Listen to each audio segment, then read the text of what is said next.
नमस्कार। दोपहर समाचार में आपका स्वागत है।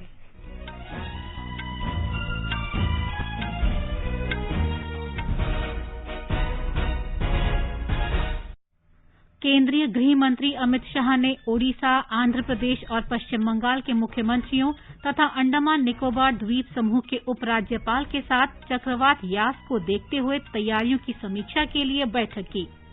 चक्रवात यास के बुधवार सवेरे पारादीप और सागर द्वीप समूह के बीच टकराने की आशंका। स्वास्थ्य मंत्री डॉक्टर हर्षवर्धन ने कहा, देश में लगातार 8 दिनों से कोविड-19 के दैनिक मामले 3 लाख से कम। देश में अब तक 19 करोड़ 60 लाख से अधिक कोविड टीके लगाए गए। केंद्र ने राज्यों और केंद्र शासित प्रदेशों को अब तक 21 करोड़ 80 लाख से अधिक टीके उपलब्ध कराए। देश में कोविड से स्वस्थ होने की दर 88.3% हुई। पिछले 24 घंटे के दौरान 3,02,000 से अधिक लोग संक्रमण से ठीक। विदेश मंत्री डॉक्टर एस जयशंकर अमेरिका की 5 दिन की यात्रा पर आज न्यूयॉर्क पहुंचे। केरल विधानसभा में नवनिर्वाचित सदस्यों के शपथ ग्रहण के साथ ही पहला सत्र शुरू और प्रधानमंत्री नरेंद्र मोदी इस महीने की 30 तारीख को आकाशवाणी के मन की बात कार्यक्रम में देश विदेश के लोगों के साथ विचार साझा करेंगे।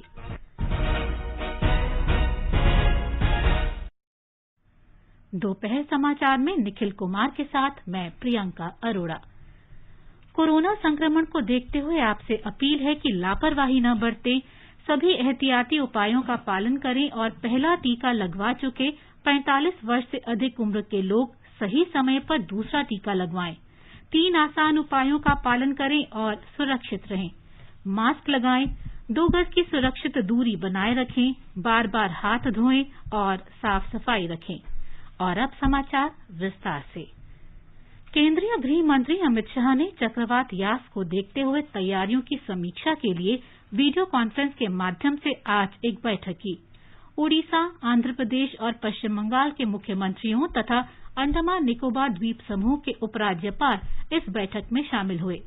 गृह मंत्री ने वरिष्ठ अधिकारियों को राज्यों के साथ हर संभव सहयोग करने के आदेश दिए, जिससे उच्च जोखिम वाले इलाकों से लोगों को सुरक्षित निकाला जा सके। श्री शाह ने सभी संबंधित विभागों को उन लोगों को भी समय से निकालने के निर्देश दिए हैं जो अब तटीय गतिविधियों से जुड़े हुए हैं। गृह मंत्री ने कटौती के समय प्रभावित हुई विद्युत आपूर्ति और संचार व्यवस्था को जल्द से जल्द बहाल करने पर भी जोर दिया। प्रधानमंत्री नरेंद्र मोदी ने कल गृह मंत्री और केंद्र तथा राज्यों के अन्य वरिष्ठ अधिकारियों के साथ चक्रवात यास से निपटने की तैयारियों की समीक्षा के लिए उच्च स्तरीय बैठक की थी। पूर्वी मध्य बंगाल की खाड़ी में बना हवा के दबाव का क्षेत्र और तेज होकर गहरे दबाव के क्षेत्र में बदलकर पश्चिम उत्तर दिशा की ओर बढ़ रहा है। रात में ये अंडमान द्वीप में पोर्ट ब्लेयर से करीब 600 किलोमीटर की दूरी पर केंद्रित था। एक रिपोर्ट।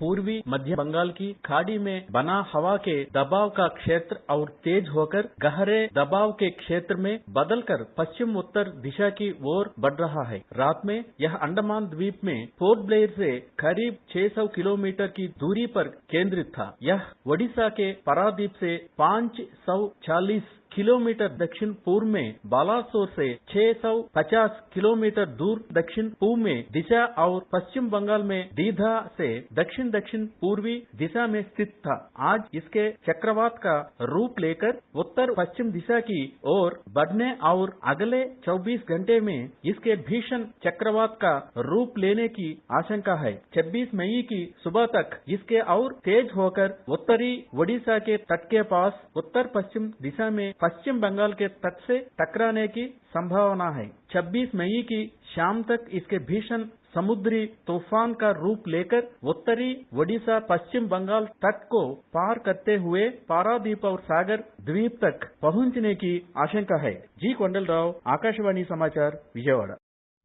भुवनेश्वर से हमारे संवाददाता ने बताया है कि ओडिशा सरकार बालेश्वर, भद्रक, जगतसिंहपुर और केंद्रपाड़ा जिलों के संवेदनशील इलाकों से लोगों को सुरक्षित स्थानों पर पहुंचाने के लिए कदम उठा रही है।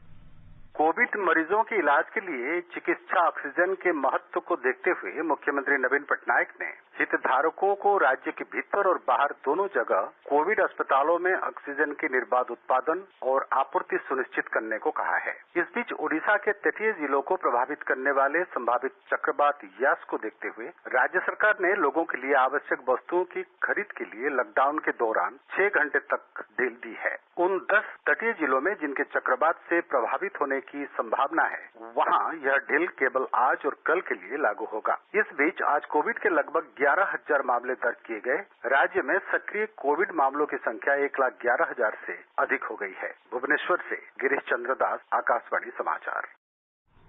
पश्चिम बंगाल के तटीय जिलों पूर्वी मेदिनीपुर, उत्तरी और दक्षिणी 24 परगना तथा कोलकाता, हावड़ा और हुगली में आज चक्रवात यास के कारण हल्की से मध्यम वर्षा की आशंका है।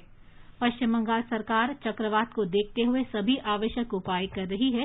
राज्य सचिवालय में एक नियंत्रण कक्ष की भी स्थापना की गई है, जहां से मुख्यमंत्री स्वयं स्थिति पर नजर बनाए रखेंगी।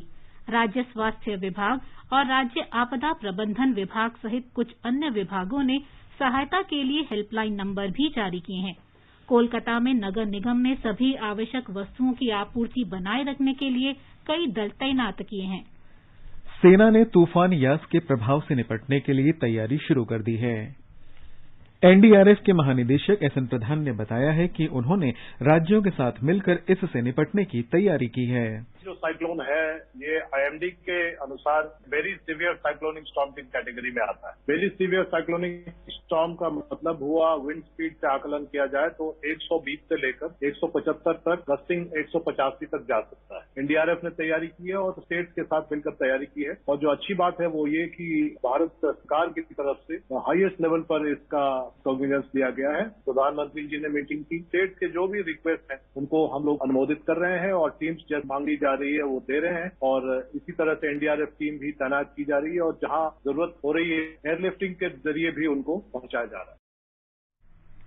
बांग्लादेश के मौसम विभाग ने चट्टोग्राम, कॉक्स बाजार, मोंगला और पायरा के समुद्री बंदरगाहों को पूर्वी मध्य खाड़ी तथा आसपास के क्षेत्रों में उत्तर उत्तर पश्चिम की ओर बने गहरे दबाव को देखते हुए चेतावनी संकेत 2 फहराने के लिए कहा है। मौसम विभाग के विशेष बुलेटिन के अनुसार आज सुबह 6 बजे चक्रवात यास चट्टोग्राम बंदरगाह से करीब 675 किलोमीटर दक्षिण दक्षिण पश्चिम, कॉक्स बाजार बंदरगाह से 605 किलोमीटर दक्षिण दक्षिण पश्चिम, मोंगला बंदरगाह से 650 किलोमीटर दक्षिण और पायरा से 605 किलोमीटर दक्षिण में केंद्रित था। बुलेटिन में कहा गया है कि इसके और तेज होने तथा उत्तर उत्तर पश्चिम दिशा की ओर आगे बढ़ने की संभावना है। मौसम विभाग ने उत्तरी खाड़ी और मछली पकड़ने वाली सभी नौकाओं तथा ट्रॉलरों को सलाह दी है कि वे तट के नजदीक रहें और गहरे समुद्र में न जाएं। बांग्लादेश सरकार चक्रवात का सामना करने की तैयारी कर रही है। प्रधानमंत्री शेख हसीना ने कल कहा कि चक्रवात से होने वाले नुकसान को न्यूनतम करने के लिए सरकार एहतियाती उपाय पहले ही शुरू कर चुकी है। चट्टोग्राम में 511 से अधिक आश्रय स्थल पहले ही स्थापित किए जा चुके हैं। चक्रवात से उत्पन्न स्थिति से निपटने के लिए स्थानीय प्रशासन ने पर्याप्त संख्या में साइक्लोन शेल्टर तैयार किए हैं और चिकित्सा टीमों का गठन किया है। आपदा प्रबंधन और राहत राज्य मंत्री मोहम्मद इनामुर रहमान ने कल मीडिया को बताया कि देश में कोरोना की स्थिति को देखते हुए यास चक्रवात से निपटने के लिए जरूरत से 3 गुना ज्यादा आश्रय स्थल तैयार किए जा रहे हैं। ये समाचार हमारी वेबसाइट newsonair.com/हिंदी और हमारे mobile app news on AIR पर भी उपलब्ध हैं। चलो मिलकर एक शुरुआत करें, चलो एक फैसला आज करें, मास्क नहीं तो टोकेंगे, कोरोना को रोकेंगे, चलो एक इरादा करते हैं, चलो कुछ वादा करते हैं, मास्क नहीं तो टोकेंगे, कोरोना को रोकेंगे। दोपहर समाचार में आपका फिर स्वागत है। केंद्रीय स्वास्थ्य मंत्री डॉक्टर हर्षवर्धन कोविड-19 पर मंत्री समूह की 27वीं बैठक की अध्यक्षता कर रहे हैं। इस बैठक में वे कोविड प्रबंधन के लिए किए गए प्रयासों के साथ साथ वर्तमान स्थिति की समीक्षा कर रहे हैं। डॉक्टर हर्षवर्धन ने अपने उद्घाटन भाषण में कहा कि अब तक 18 राज्यों और केंद्र शासित प्रदेशों से ब्लैक फंगस के 5,424 मामलों की पुष्टि हुई है। उन्होंने कहा कि इनमें से 4,556 मरीज कोविड संक्रमित थे और 55% रोगी मधुमेह से पीड़ित थे। स्वास्थ्य मंत्री ने कहा कि पिछले 11 दिनों में नए संक्रमित मामलों की तुलना में अधिक लोग स्वस्थ हो रहे हैं। संक्रमण दर में क्रमिक सुधार पर जोर देते हुए डॉक्टर हर्षवर्धन ने कहा कि लगातार 8 दिनों से कोविड-19 के मामले 3 लाख से कम आ रहे हैं। इस बैठक में केंद्रीय मंत्री हरदीप सिंह पुरी, मनसुख मांडविया, अश्विनी कुमार चौबे, नीति आयोग के सदस्य डॉक्टर वीके पॉल और आयुर्विज्ञान अनुसंधान परिषद के महानिदेशक बलराम भार्गव भी भाग ले रहे हैं। केंद्र ने राज्यों और केंद्र शासित प्रदेशों को अब तक 21 करोड़ 80 लाख से अधिक टीके उपलब्ध कराए हैं। ये टीके मुफ्त में और राज्यों द्वारा सीधे खरीद के जरिए प्रदान किए गए हैं। इनमें से बर्बाद हुए टीकों सहित कुल 20 करोड़ से ज्यादा टीकों का इस्तेमाल हो चुका है। राज्यों और केंद्र शासित प्रदेशों के पास अब भी 1 करोड़ 80 लाख कोविड-19 टीके मौजूद हैं। स्वास्थ्य मंत्रालय ने बताया है कि 48 लाख से ज्यादा कोविड वैक्सीन अगले 3 दिनों में राज्यों और केंद्र शासित प्रदेशों को भेजी जाएंगी। देश में जारी कोविड टीकाकरण अभियान के तहत केंद्र सरकार राज्यों और केंद्र शासित प्रदेशों को सहायता के तौर पर मुफ्त में टीके उपलब्ध करा रही है। इसके अतिरिक्त राज्यों और केंद्र शासित प्रदेशों के पास सीधे वैक्सीन खरीदने की भी सुविधा है। टीकाकरण कोविड महामारी से निपटने और बचाव में जांच, पता लगाने, उपचार तथा कोविड अनुरूप व्यवहार के अलावा एक महत्वपूर्ण उपाय है। इस बीच देश भर में अब तक 19 करोड़ 60 लाख से अधिक कोविड टीके लगाए जा चुके हैं। स्वास्थ्य मंत्रालय ने कहा है कि पिछले 24 घंटे के दौरान 2,22,000 से अधिक लोगों में संक्रमण की पुष्टि हुई। इसे मिलाकर संक्रमित लोगों की संख्या 2 करोड़ 67 लाख से अधिक हो गई है। कल इस संक्रमण से 3,02,000 से अधिक लोग ठीक हुए। अब तक देश में 2 करोड़ 37 लाख 28,000 से अधिक लोग स्वस्थ हो चुके हैं। ठीक होने की दर 88.30% हो गई है। पिछले 24 घंटे के दौरान 4,054 लोगों की मौत की पुष्टि हुई। इसे मिलाकर देश में मरने वालों की संख्या 3,03,720 हो गई है। 27 लाख से अधिक लोगों का इलाज चल रहा है। भारतीय आयुर्विज्ञान अनुसंधान परिषद ICMR ने कहा है कि कल तक 33 करोड़ 5 लाख से अधिक नमूनों की जांच की जा चुकी है। कल 19,28,000 से अधिक कोविड नमूनों की जांच की गई। कोवैक्सीन टीका बनाने वाली कंपनी भारत बायोटेक ने आज अखिल भारतीय आयुर्विज्ञान संस्थान नई दिल्ली और पटना में वैक्सीन बूस्टर डोज का परीक्षण शुरू किया। ये चिकित्सीय परीक्षण पहले 2 चरणों में शामिल होने वाले प्रतिभागियों पर किया जाएगा। इन परीक्षणों में भाग लेने वाले प्रतिभागियों को दूसरी खुराक लेने के 6 महीने बाद बूस्टर डोज दी जाएगी। भारत के औषध महानियंत्रक ने भारत बायोटेक को कोवैक्सीन की तीसरी बूस्टर डोज का चिकित्सीय परीक्षण करने की अनुमति दी थी। केंद्र शासित प्रदेश जम्मू कश्मीर में विधि, न्याय और संसदीय कार्य विभाग 8 जिलों में 18 से 44 आयु वर्ग के सभी अधिवक्ताओं के लिए कोविड टीकाकरण अभियान चला रहा है। वकीलों को टीका लगाने के लिए शिविर बनाए गए हैं। पहले चरण में जम्मू, श्रीनगर, अनंतनाग, बारामूला और बडगाम, कठुआ, उधमपुर और राजौरी टीकाकरण किया जा रहा है। ये अभियान 26 मई तक चलेगा। मध्य प्रदेश में कोविड के नए संक्रमितों की संख्या में कमी आ रही है। हमारे संवाददाता ने बताया है कि कल 23 जिले ऐसे रहे जहां एक भी मौत नहीं हुई। स्वास्थ्य विभाग द्वारा जारी हेल्थ बुलेटिन के मुताबिक कल 52 में से सिर्फ 5 जिलों में 100 से ज्यादा नए प्रकरण सामने आए।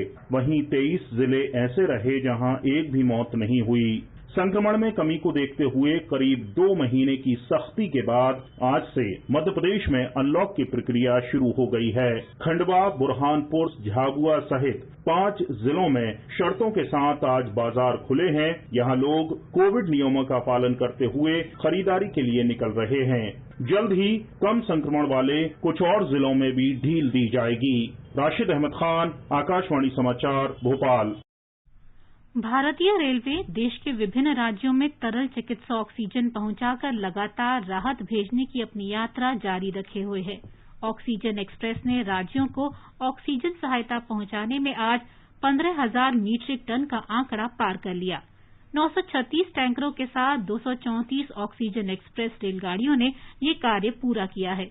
इससे 14 राज्यों को राहत मिली है। 9 ऑक्सीजन एक्सप्रेस रेलगाड़ियां 31 टैंकरों में 569 मीट्रिक टन से अधिक तरल चिकित्सा ऑक्सीजन के साथ पटरियों पर दौड़ रही हैं। असम के लिए पहली ऑक्सीजन एक्सप्रेस आज 80 मीट्रिक टन ऑक्सीजन लेकर वहां पहुंची। कर्नाटक में तरल चिकित्सा ऑक्सीजन की डिलीवरी 1000 मीट्रिक टन से ज्यादा हो चुकी है।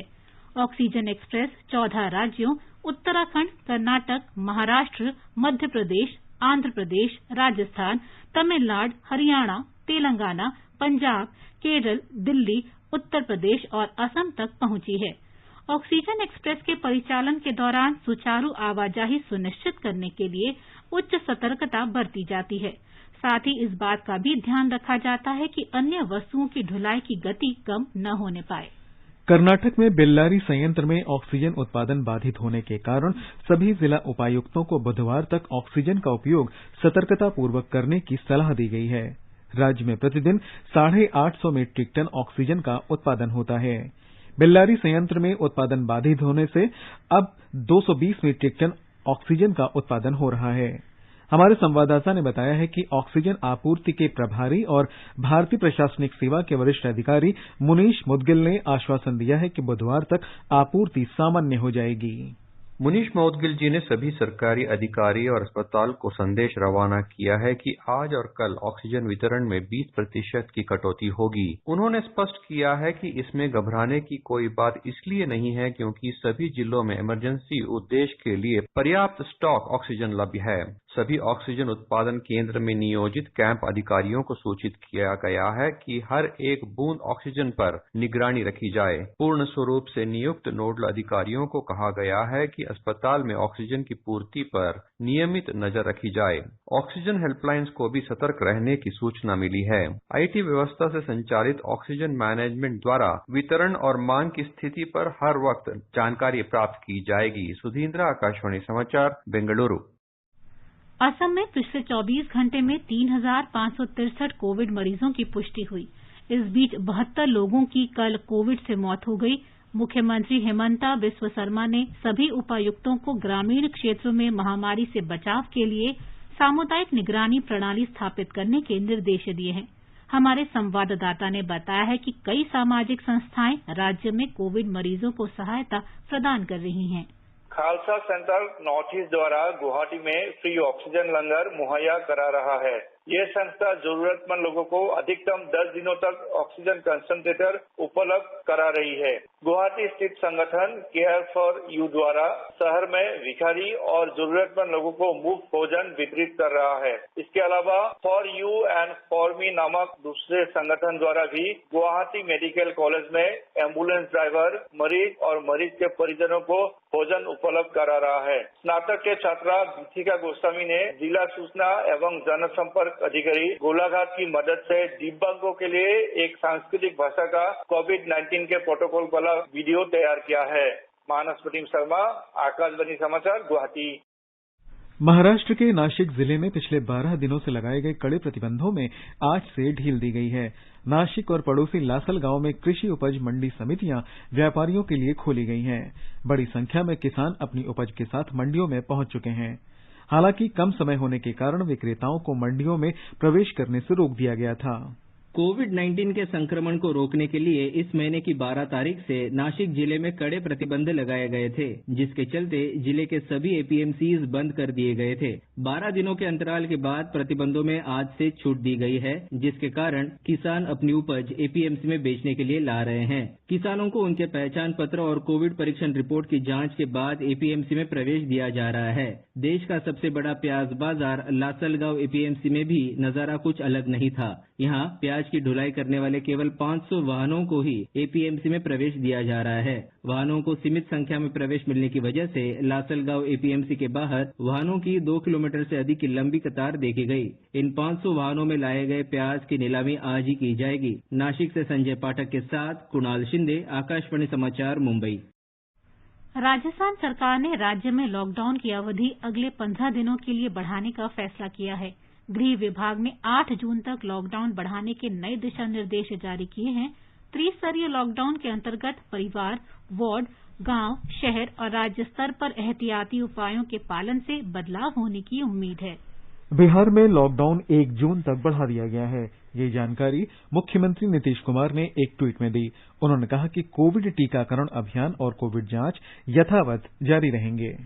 पुदुचेरी की उपराज्यपाल डॉक्टर तमिलसाई सुंदरराजन ने कहा है कि कोविड मामलों में वृद्धि के कारण लॉकडाउन 31 मई तक बढ़ा दिया गया है। हमारे संवाददाता ने बताया है कि केंद्र शासित प्रदेश में 10 मई से लॉकडाउन लगाया गया है। यहां मृत्यु दर 1.43% है, जबकि स्वस्थ होने की दर 82.25% है। उत्तराखंड में लॉकडाउन 1 जून तक बढ़ा दिया गया है। कैबिनेट मंत्री और प्रवक्ता श्री सुबोध उनियाल ने देहरादून में बताया कि दूध, सब्जी, फल, मछली तथा मांस जैसी आवश्यक वस्तुओं और सार्वजनिक वितरण प्रणाली की दुकानें अब प्रतिदिन सुबह 8 बजे से लेकर 11 बजे तक खुलेंगी। प्रस्तुत है संस्कृति संदेश।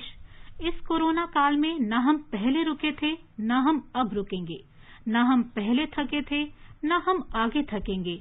नई चेतना का कुछ ऐसा ही संदेश दे रहे हैं प्रख्यात सिद्ध वीणा वादक सिद्धार्थ बैनर्जी। आज हम सब एक बहुत ही कठिन और विचित्र परिस्थिति से गुजर रहे हैं। कोरोना महामारी के बारे में जैसे कि शुरू में ही बताया जा रहा है कि इसका सबसे पहला असर हमारे इम्यून सिस्टम पे हो रहा है। तो हमें इस बात को ध्यान हमेशा रखना चाहिए कि इम्यून सिस्टम जो है वो सिर्फ शारीरिक गतिविधियों से ही नहीं, वो मानसिक गतिविधियों से भी प्रभावित होती है। इसलिए मुझे ऐसा लगता है कि हमें सकारात्मक सोच, विश्वास और साथ ही साथ हमारी जो भारतीय संस्कृति और परंपरा से जुड़ी हुई चीजें हैं, चाहे वो ध्यान हो, योग हो, संगीत हो, इन सारी विधाओं का हमें सहारा लेके इस कठिन परिस्थिति को पार करना है। साथ ही साथ हमें एक दूसरे का भी साथ देना है, चाहे वो संगीत का क्षेत्र हो, चाहे वो कोई भी दूसरा क्षेत्र हो।